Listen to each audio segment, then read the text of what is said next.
सध्याच्या धकाधकीच्या जीवनामध्ये स्त्रियांमध्ये जास्त करून हिमोग्लोबिनचं प्रमाण खूप कमी होत असतं.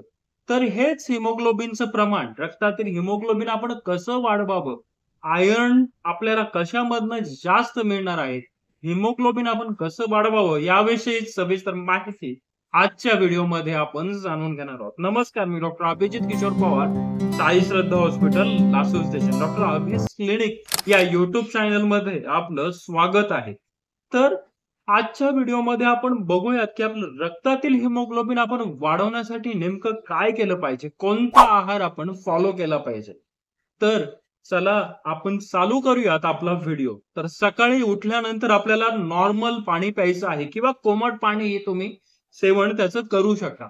आणि ते पिऊन झाल्यानंतर आपल्याला एक अर्धा लिंबू किंवा चतकोर लिंबू कट करून घ्यायचा आहे आणि त्या पाण्यामध्ये पिळून त्याचं सेवन करायचंय.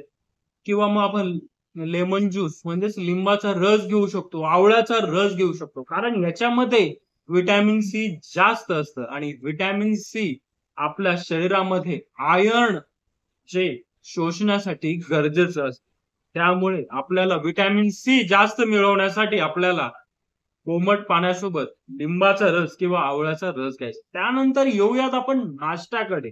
नाश्त्यामध्ये आपण पालक असलेलं जास्त खाल्लं पाहिजे. पालकाची भाजी जास्त प्रमाणात आपण नाश्त्यामध्ये खाल्लं पाहिजे. तर मग आपण त्याच्यामध्ये पालक पराठा, पालकाचे धिरडे, पालकाचा डोसा या प्रकारामध्ये आपण ते खाऊ शकतो. त्यानंतर प्रोटीनची सुद्धा आपल्याला गरज असते आयर्नसाठी. तर त्यासाठी आपण अंडा आमलेट, अंडा भुर्जी घेऊ शकतो. त्यामध्ये प्रोटीन जास्त असतं. त्यानंतर फळं आहेत. फळं आपण घेऊ शकतो. त्यामध्ये द्राक्ष असेल, डाळिंब, किवी, ॲपल, स्ट्रॉबेरी असेल, याचा आपण समावेश केला पाहिजे. बीटामध्ये सुद्धा खूप जास्त प्रमाणामध्ये आपल्याला हिमोग्लोबिन म्हणजेच आयर्नचं प्रमाण मिळणार आहे. त्यामुळे बीटाचं सेवन करावं, टोमॅटो याचं सेवन करावं आणि व्हिटॅमिन सी साठी संत्री, मोसंबी याचं देखील आपण नाश्त्यामध्ये हे घेऊ शकतो. आता येऊयात आपण दुपारच्या जेवणाकडे. दुपारच्या जेवणामध्ये आपण कंपल्सरी नाचणीची भाकर खाल्ली पाहिजे. कारण नाचणीच्या भाकरेमध्ये आपल्याला खूप जास्त प्रमाणात आपल्याला आयर्न मिळणार आहे. त्यामुळे आपण नाचणीची भाकर खाल्ली पाहिजे आणि त्यासोबतच राजगिरा, मेथी, पालक, फ्लॉवर असेल, शेपू असेल, गडद हिरव्या रंगाच्या ज्या काही पालेभाज्या आहेत, त्याचं सेवन आपण केलं पाहिजे या दरम्यान.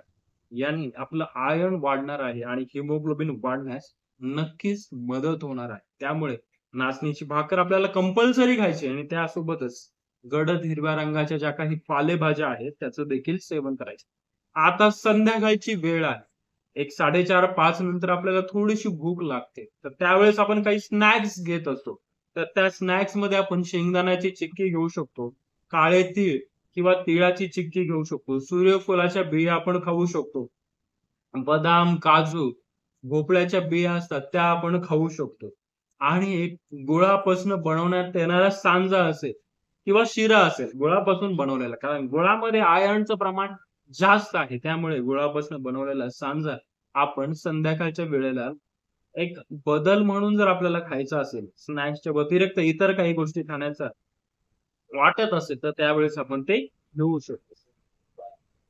तर हे झालं आपलं संध्याकाळचा एक लाईट स्नॅक्स आपण काय घेऊ. त्यानंतर रात्रीच्या जेवणामध्ये आपण परत नाचणीची भाकर खाल्ली पाहिजे. त्याचबरोबर मूग, चना, मसूर, वाटाणा याची भाजी आपण बनवून खाऊ शकतो.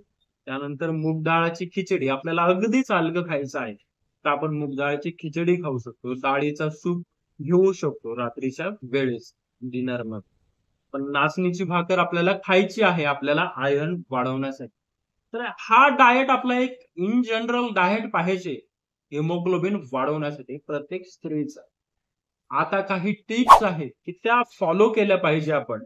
आपण आयर्न व्यवस्थित आपल्या शरीराला मिळण्यासाठी. तर पहिली टिप्स आहे, जेवणासोबत आपण लिंबू घेतलं पाहिजे. कारण लिंबूमध्ये व्हिटॅमिन सी जास्त आहे आणि हे व्हिटॅमिन सी जे आहे ते आपल्या रक्तामध्ये आयर्न व्यवस्थित शोषून घेण्यासाठी मदत करत असतं. ते व्यवस्थित ॲब्सॉर्ब होण्यासाठी लिंबूची गरज असते. त्यामुळे आयर्न सोबत आपण व्यवस्थित ते आयर्न पचण्यासाठी, शोषण होण्यासाठी लिंबू घ्यावं.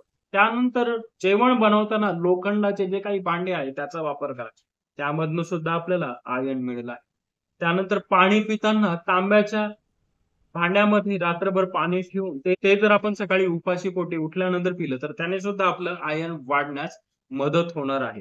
त्यानंतर जेवणानंतर आपण ही काळजी घेतली पाहिजे, की जेवणानंतर लगेच आपण चहा किंवा कॉफीचं सेवन टाळायचं आहे.